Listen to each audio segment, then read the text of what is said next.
The gavel came down with a thunderous crack, a sound that seemed to reverberate through marble walls and wooden benches alike. Judge Thomas leaned forward, his voice cold and deliberate as he announced the penalty: $500 million for a heartbeat. The courtroom froze.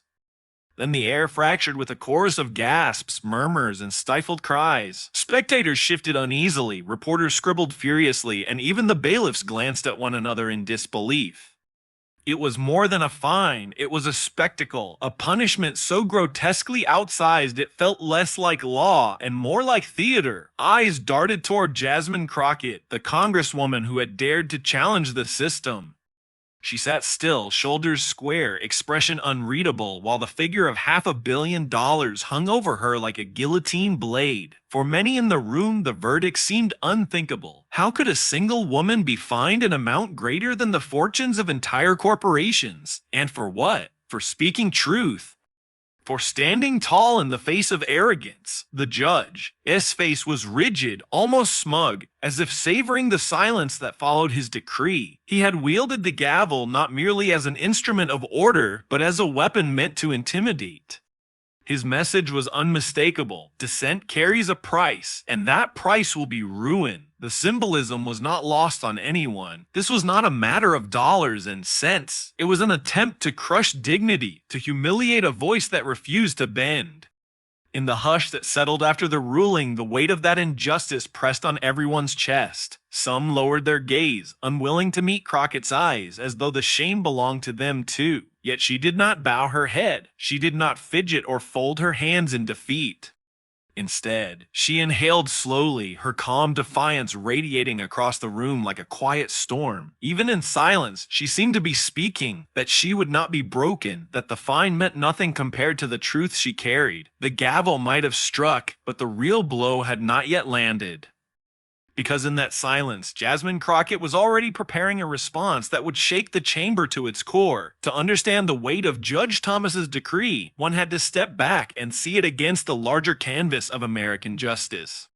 Never before had a sitting public servant been slapped with such a staggering financial penalty for words spoken in the course of her duty. Fines existed, yes, but they were measured in thousands, sometimes in tens of thousands. Even in cases of corruption or financial scandal, penalties climbed only into the millions, but $500 million, that was not jurisprudence. It was a warning shot, a cannon blast meant to echo across the entire country. What Thomas had done was more than target Jasmine Crockett. He had, in one motion of his gavel, attempted to redefine the boundaries of dissent itself.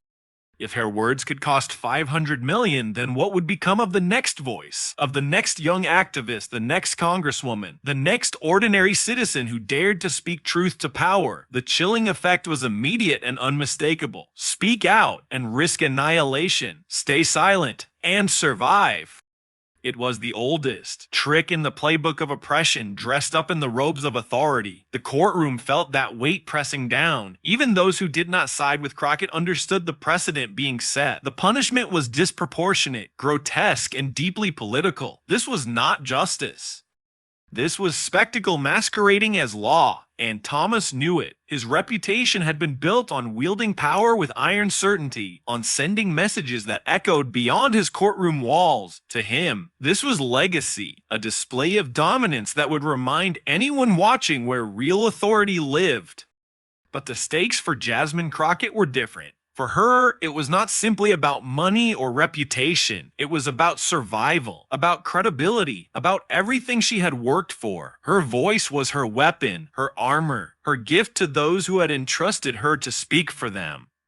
If that voice could be silenced with a dollar sign, then what hope was left for the people she represented? And so the scene became something larger than a confrontation between a judge and a congresswoman. It became a referendum on democracy itself. And was the American courtroom still a place where justice lived, or had it been twisted into a stage where power performed its most ruthless tricks? Each spectator, each reporter scribbling notes, each citizen who would later scroll past the headlines, they were not just witnesses, they were participants in deciding the answer. For Crockett, the choice was clear. To bow would be to betray the very communities that had carried her to this moment. To resist, even in the face of financial ruin, was to honor them. Her credibility was on trial just as much as her checkbook.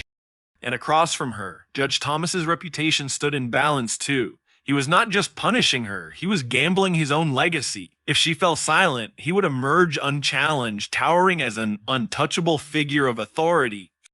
But if she fought back, and if her fight resonated, his judgment would transform into a monument of arrogance. The tension was unbearable, even in silence. The audience could sense that this was not over, that the true battle was only beginning.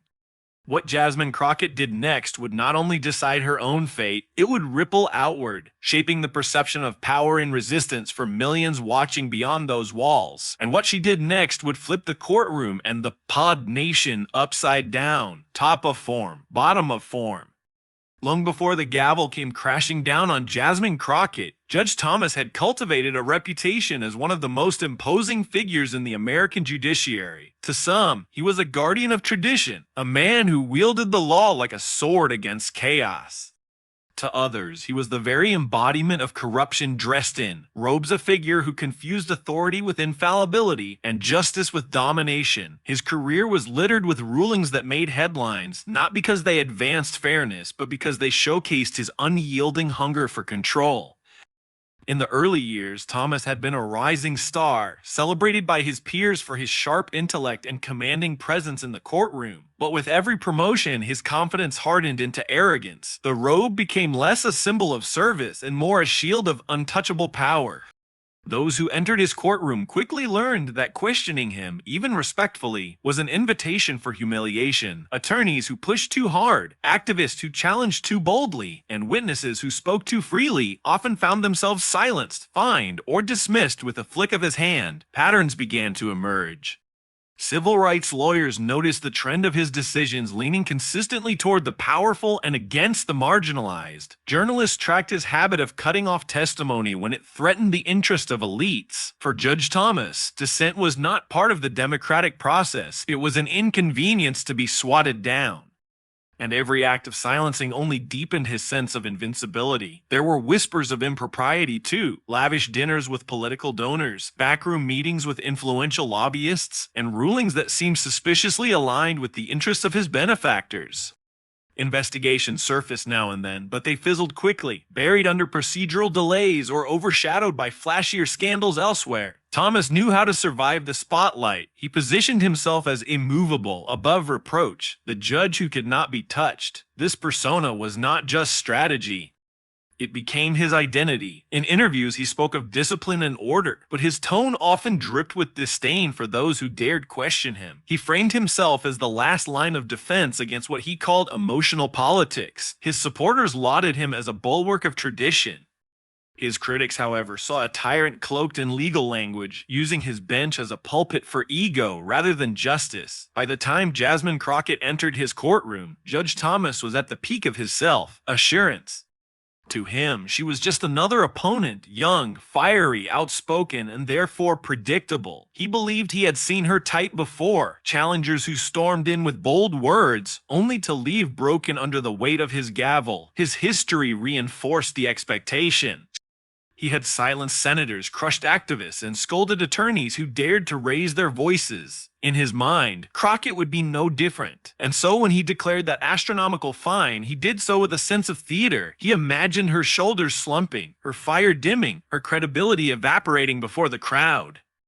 He expected her to plead, to recoil, to shrink under the enormity of his decree. It was not merely punishment, it was spectacle. Thomas had cast himself as both judge and executioner, confident that history would record his strength while erasing her defiance. But arrogance, once it reaches its peak, blinds its bearer. Thomas did not see what others in the courtroom began to notice, that Crockett's silence was not surrender, that her composure was not fear, but calculation. In his certainty that she would bow, he overlooked the possibility that she might rise.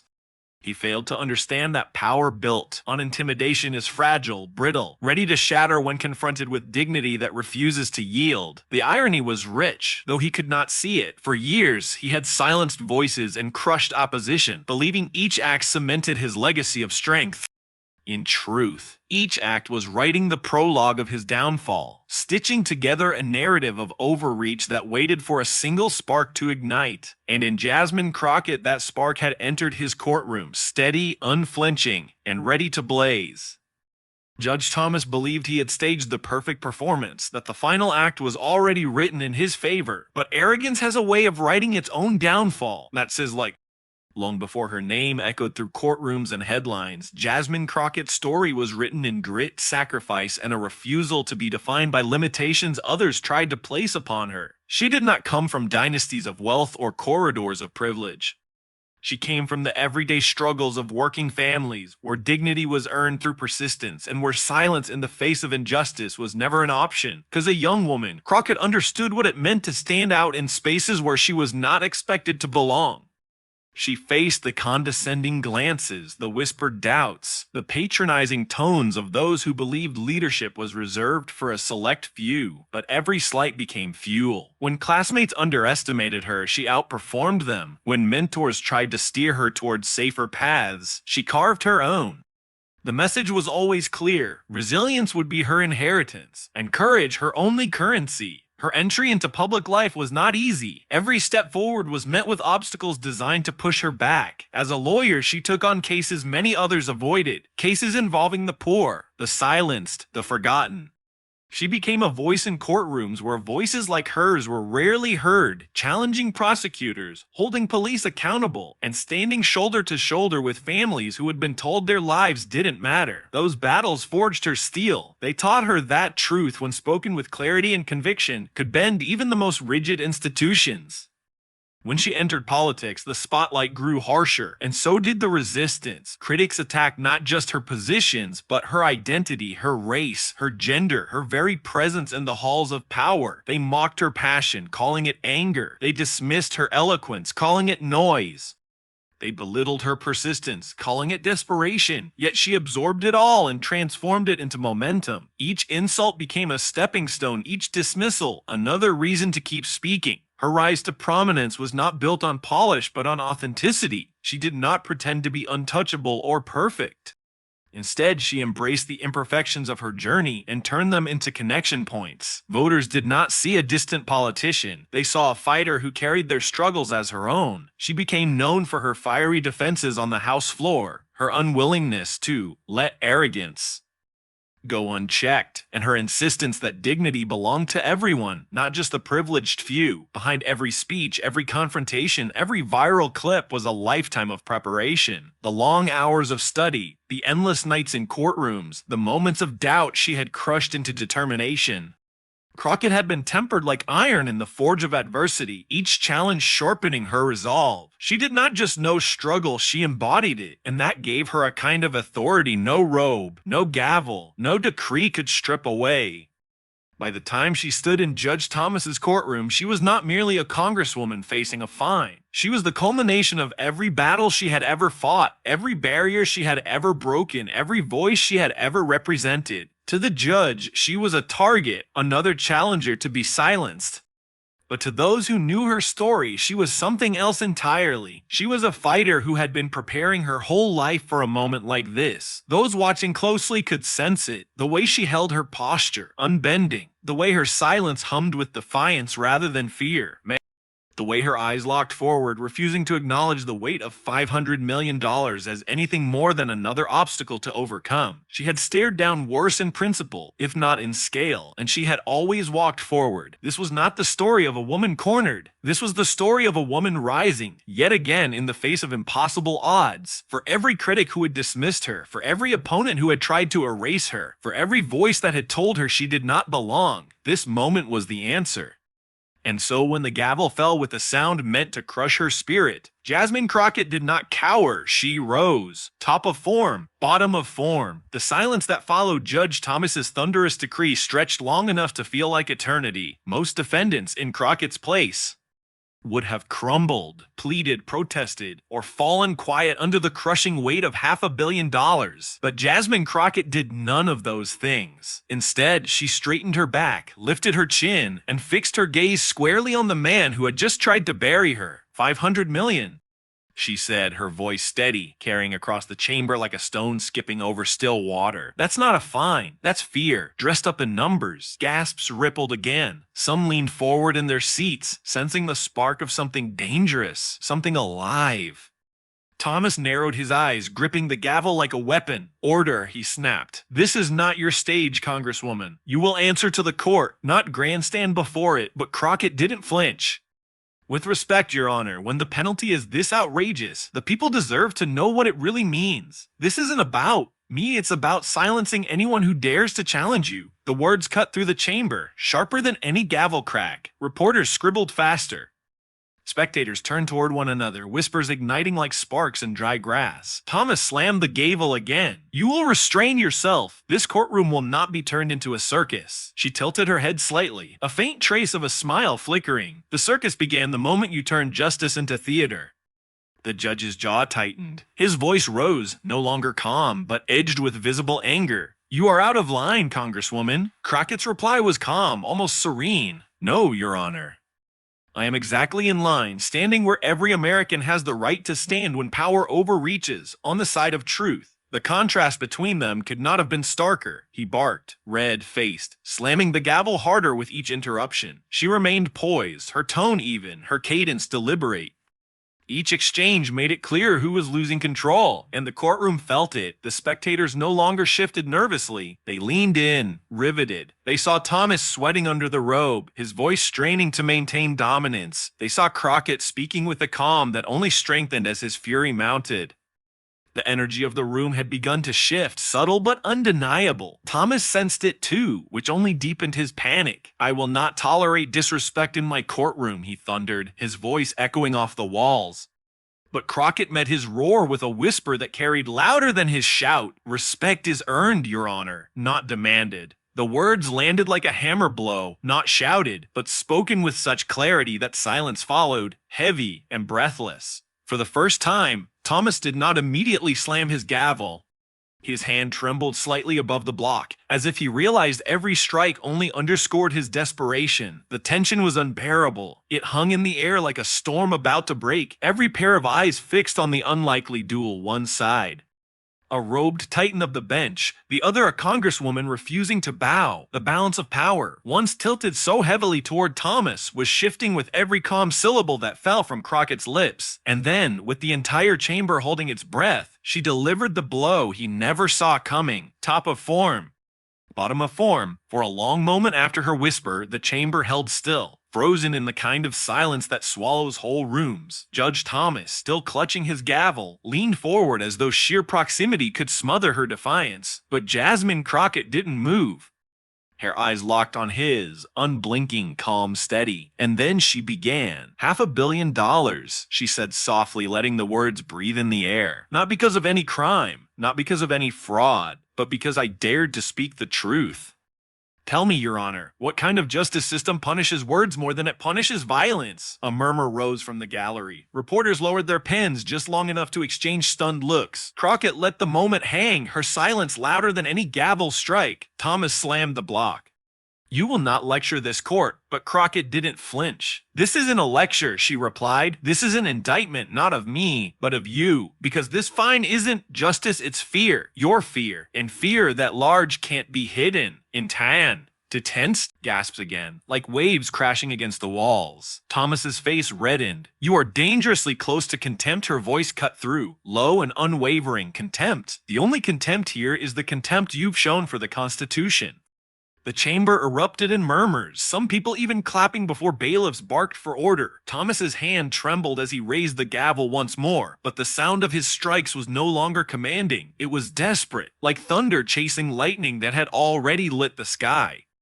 Crockett's tone shifted, rising just enough to carry the weight of history. Do you know what this fine says, Your Honor? It says that one man in a robe thinks he is larger than democracy itself, that he can bankrupt, dissent, silence truth, and crown himself king of the courtroom. But America does not bow to kings. The words hit like a drumbeat. Murmurs turned to murmurs plus shouts, swelling before crashing into silence as Thomas barked for order again. He tried to sneer, tried to recover. You presume too much power, Congresswoman. and she stepped forward, not in arrogance, but in certainty. "No, sir. I presume only the power the people gave me when they elected me to speak for them. A power you cannot strip away with a dollar sign, no matter how many zeros you add." For the first time, the judge faltered. His lips parted as if to retort, but no words came out. The stillness that followed was broken only by Crockett's measured cadence. "You fined me 500 million because you believe money is the ultimate silencer, but I came from nothing. I have lived on food stamps. I have faced eviction notices taped to doors. Do you think another zero, another threat will frighten me now? All it does is prove my point that you are terrified of voices like mine." The gallery stirred. Heads nodded. Even a bailiff's jaw twitched, betraying the flicker of agreement he dared not show. Thomas pounded his gavel again, but the rhythm was uneven, his voice cracking as he tried to roar. "Enough!" Crockett leaned in slightly, dropping her tone into a near whisper, forcing the chamber to strain toward her. "No, Your Honor, enough from you. Enough from men who mistake robes for thrones. Enough from those who weaponize the bench to punish opposition. America is watching, and they are not blind." The silence that followed was volcanic, trembling with restrained eruption. Thomas opened his mouth, but his voice betrayed him, thin, strained, a far cry from the booming authority with which he had begun the day. Crockett seized the moment. "You claim this fine is about order, but tell me, where was your order when corporations bought politicians and went unpunished? Where was your order when billionaires dodged taxes while working families carried the burden? Where was your order when hate was shouted louder than truth? I'll tell you where it was: silent, asleep, absent. And now you wake only to crush dissent." Every question landed like a blow. Thomas's hand shook as he gripped the gavel. He struck it again, harder this time, but it sounded hollow, like a hammer on rotten wood. Crockett raised her chin, her voice soaring now with the weight of the moment. "You fined me 500 million to make an example. And you are right, this will be an example, but not the one you think. This will not warn others to stay silent. This will warn others what happens when power is corrupted by arrogance. You have not silenced me. You have exposed yourself. The crowd could no longer hold back." A ripple of applause broke out, scattered but unmistakable. Bailiffs shouted, Thomas slammed, but the tide was shifting before their eyes. He tried again, voice straining. "This court will not be turned into your soapbox." But Crockett only grew quieter, firmer. "This isn't my soapbox. It's America's, and every person watching, every person listening, knows what they see right now. A man unraveling under his own hubris." The chamber crackled with tension, every spectator aware that the scales of power had tipped. Thomas lifted his gavel for another strike, but his voice cracked. You will regret this." And Crockett met his faltering words with the calm of someone who had already won. "No, Your Honor. The only regret in this room is yours, for believing the gavel could silence the truth." The crowd surged again, no longer able to restrain their reaction. Some rose to their feet, some clapped openly now. The bailiff struggled to contain them, but it was useless. The dam had broken. Thomas slammed his gavel over and over, the sound growing weaker, drowned by the murmurs, the gasps, the applause. He was a man striking wood, but the power behind the strike had bled away. Crockett stood tall, unshaken, her eyes locked on him one final time. "The fine doesn't break me," she said, her voice ringing clear. "It frees me, because now the whole world sees what you've done, and the truth cannot be fined. It cannot be jailed. It cannot be silenced, not by you, not by anyone." The last words hung like a banner in the air, settling over the chamber. Thomas slammed the gavel once more, hard, final, desperate. But this time, no one was listening. For a heartbeat after the final gavel strike, the chamber remained suspended in a fragile silence, like a glass pane just before it shatters.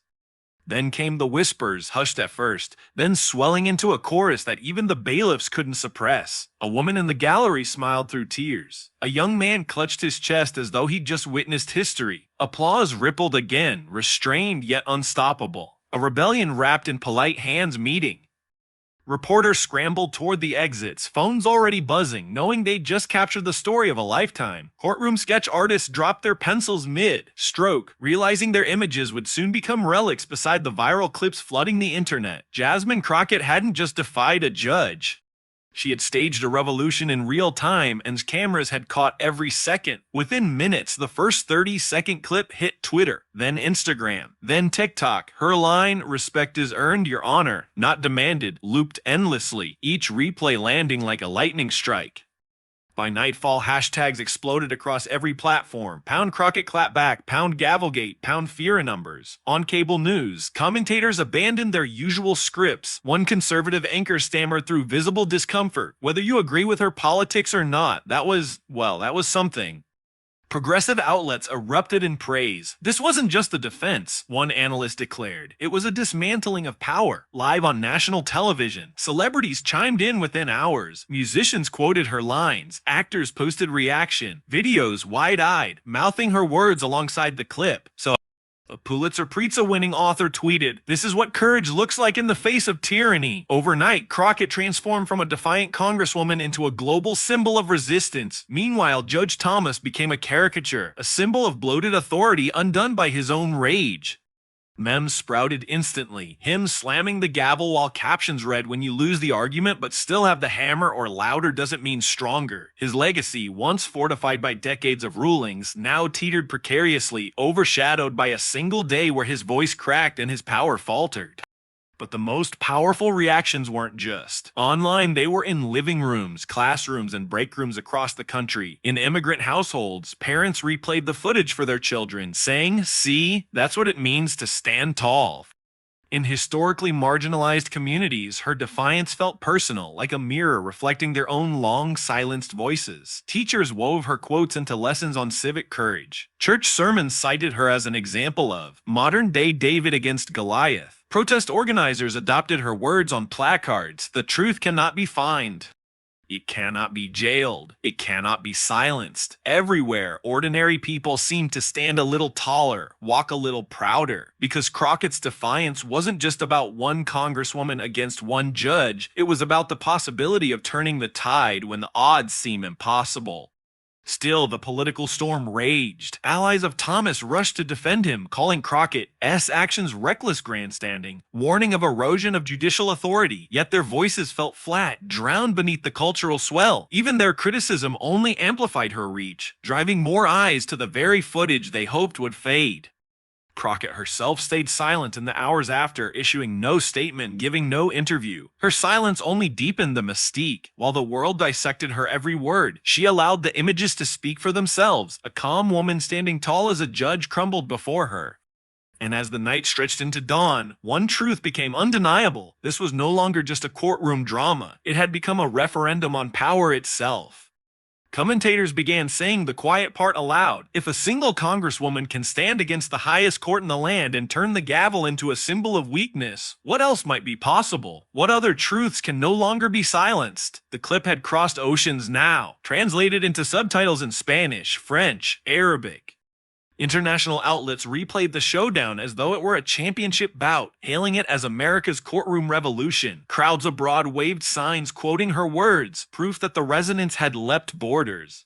And still, beneath the praise, beneath the memes and trending hashtags, a deeper current pulsed, because everyone knew the clash was bigger than Crockett versus Thomas. It was bigger than one fine, bigger than one courtroom, bigger than even one nation's headlines. This was about the nature of American democracy itself. The gavel had slammed, the crowd had cheered, the internet had crowned its victor. But the true meaning of this moment was about more than one judge. It was about America itself. When Jasmine Crockett finally stepped outside the courthouse, the autumn air hit her like a wave of clarity. Cameras flashed, microphones crowded, voices clamored. Yet for a moment she didn't speak. She looked upward, then outward, taking in the sea of faces, supporters, skeptics, the curious and the committed. What she saw was not just an audience, it was the nation itself waiting for meaning, searching for direction. Then, with the same calm that had rattled Judge Thomas, she began. "They thought this fine would break me," she said, her voice carrying over the crowd, firm but steady. $500 million, an impossible number, meant to crush not just me, but the very idea that anyone can stand up to unchecked power. She paused, letting the words hang in the crisp air. But today proved something far greater, because this fine wasn't my defeat, it was their confession. It was proof that the system fears truth more than it fears corruption being exposed. A murmur of agreement swept through the crowd. Some raised fists. Others simply nodded, eyes wet with quiet pride. Crockett's voice rose. They can seize money, but they cannot seize dignity. They can swing the gavel, but they cannot silence a people. And let's be clear, this is not just about me. This is about every teacher who's been told to stay quiet, every worker punished for speaking out, every immigrant family told they don't belong. What happened in that courtroom is not a cautionary tale. It is a rallying cry. The words struck deeper than political rhetoric. They were personal, spoken with the conviction of someone who had fought her way through struggle after struggle, who had felt the sting of prejudice but refused to bow. They call it a fine, she continued, her cadence sharpening into a rhythm that echoed like a sermon. I call it fear. Fear of change, fear of voices too long ignored, fear of the truth that money cannot purchase and corruption cannot contain. By now, the cameras were not just recording a press statement, they were transmitting a movement in the making. Social feeds lit up with live reactions. She's speaking for all of us. This is history. This is the line in the sand. Crockett leaned closer to the microphones, her tone softening but growing even more resolute. We have to remember that power without accountability is nothing but tyranny in a robe. But service to community, to country, to truth, that is what endures. That is what uplifts, and that is why no matter how many fines they issue, no matter how many gavels they slam, they will never bury the dignity of a people who stand together. The crowd erupted, chants breaking out, voices uniting into a singular roar of solidarity. Crockett didn't raise her hands for silence. She let the sound wash over her like proof that her words had ignited something real. Her final words landed with the force of prophecy, because at the end of the day, the measure of a nation is not the wealth of its judges or the size of its penalties. The measure of a nation is the courage of its people, and that courage was on full display today. She let the silence fall after, the kind of silence that speaks louder than applause. For those watching at home, the moment was unmistakable. The fine that was meant to end her career had instead transformed her into something far greater than a defendant. She had become a vessel for dignity, a mirror reflecting the strength of every person who had ever felt small, silenced, or shoved aside. And as the sun dipped low, casting long shadows across the courthouse steps, the truth became undeniable. This was never just a courtroom drama. It was a turning point. In the end, the story could be summed up in one unforgettable truth. Judge Thomas thought a $500 million set fine would silence Jasmine Crockett. Instead, she turned the whole court against him. What was meant to be her humiliation became his unraveling. What was supposed to showcase his power instead exposed his fear. Moments like this remind us of something simple, yet profound. Arrogance will always collapse when it collides with dignity. You can throw around money, wield titles, slam the gavel 1,000 times. Do none of it hold when confronted with the quiet, unshakable force of truth. And that's why this moment matters for more than one courtroom. It matters for every kitchen table where families whisper about justice. It matters for every young person who wonders if their voice could ever make a difference. It matters because history isn't written by the bullies who demand obedience. It's written by those who refuse to bow. So if you felt that spark today, if you felt even for a second that Jasmine Crockett was standing not just for herself, but for all of us, then don't let it end here. Subscribe, share this story, carry it forward, because the fight for dignity doesn't pause when the cameras turn off. It lives in us, in how we speak, how we act, how we refuse to be silenced. The gavel may have fallen, but its echoes still thunder across the nation. And those echoes are asking you, whose side of history will you stand on? This isn't just a video, it's a movement. And together, we can make sure that dignity, not arrogance, defines the future.